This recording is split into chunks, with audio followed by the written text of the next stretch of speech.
Hi, it's AJ from the Kingsville Public Library at home, and hopefully you are too, staying safe and staying well. So I thought today we'd do an activity if you're maybe getting burnt out on having to stay at home every night and cook, maybe you're running out of recipe ideas. This is one of my favorites. It's a very versatile recipe. You're going to see another version of it later on, maybe next week. But this is what we call a crustless quiche. If you like quiche, that's a good thing, and if you don't, try it anyway. You might be pleasantly surprised. This is one of my favorite things to do because I do have a nice little recipe assembled here for you, and you'll be able to find it in the comments underneath this video. But I use it a lot of times to just clean out what's in the refrigerator so that things don't get wasted.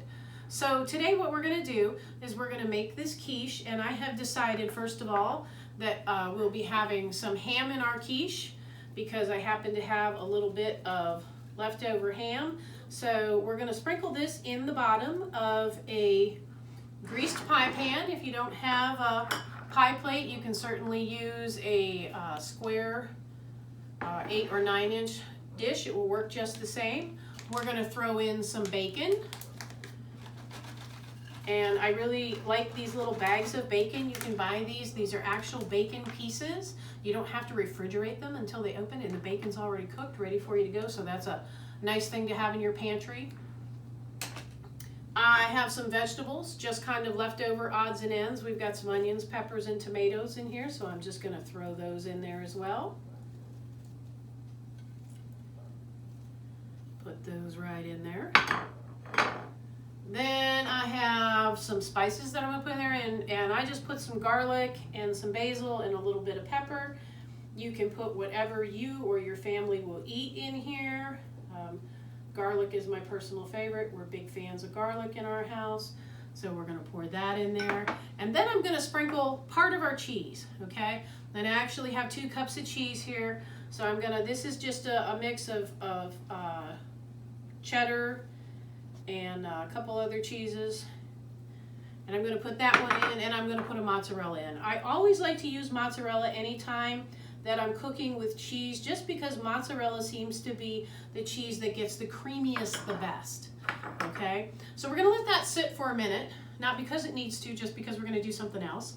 So you're going to use 4 eggs, which I've already cracked in case there was a disaster. I didn't have to expose it on a video. So you're going to take your 4 eggs. We're going to pour them in our blender. If you don't have a blender, that's okay. You can use a hand mixer. It's just a little more work, a little more cleanup. I like it. And we're going to do 2 cups of milk. We're going to pour that on in there. And we're going to do about 2 tablespoons of margarine, more or less. A little bit of margarine is going to go in there as well. We're going to put the lid on that nice and tight. And then we are just going to blend it, and it's going to blend for about 4 minutes, which is the other reason that if you have a blender rather than a hand mixer, that's what we'll want to use. So you're going to put that in the blender for 4 minutes, and then we'll pour it over top of our quiche. Okay, so we've blended for 4 minutes. We're going to go ahead and take our now egg and milk mixture. Try really hard not to make a mess. You can see that it's nice and foamy. And you're just going to pour it right over top of all of your yummy stuff. It's okay if it foams up. Got it all on there. And then if you want to, if you've got any other leftover vegetables, I think somebody was snacking while we were on the pause, you can do that. And now you want to go ahead and put the rest of your cheese. And this will give it kind of that nice sort of crusty, yummy top by putting the extra cheese on there. And again, the mozzarella, save a little of that mozzarella if you're using cheddar to keep it creamy and that it doesn't get too crispy or too crunchy.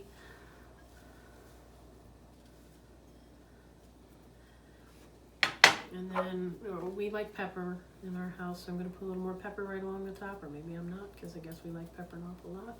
Getting kind of low there, so a little pepper. And you can even sprinkle little chives on there, top anything you want to do to make it look pretty. And then we are just going to put it in the oven at 350 degrees. And again, you'll be able to find the recipe down on the comments. And as you noticed, I put my pie pan on a cookie sheet. One, because I don't ever trust myself if I spill it and make a mess, but also if for some reason it should start to run over in your oven or you bump the oven rack putting it in, you're only making a mess on the cookie sheet and not your whole oven. So we're gonna put that in there. It's gonna bake for around 40 minutes, give or take a little bit. And then when it comes out, you'll have this wonderful quiche ready for dinner. I'll show you when it comes out, how it looks. And again, you can find the recipe down in our comment section. Remember, once the library is up and running, we do have an Eats, Treats, and Trivia class that works with food, gives you some fun times, some fun projects, and I'll be taking the quiche out in a few minutes. So it's time to take our quiche out. And we're going to want to go ahead and kind of check it, make sure that it's nice and firm. I'll show you how to do that once I get it out of the oven here. So you're going to want to see it's nice and firm. It's still got a little move to it. And you can check it by putting a knife in the center of it. Get that out from underneath there.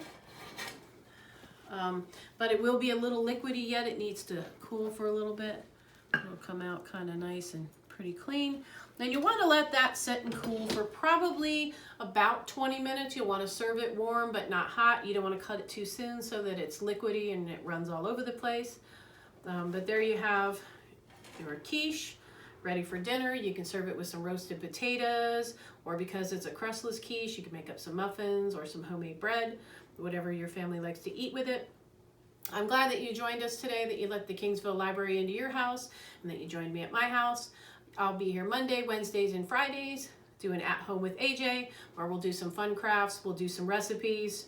Hopefully you're staying safe, staying well, practicing that social distancing so that we can see you real soon.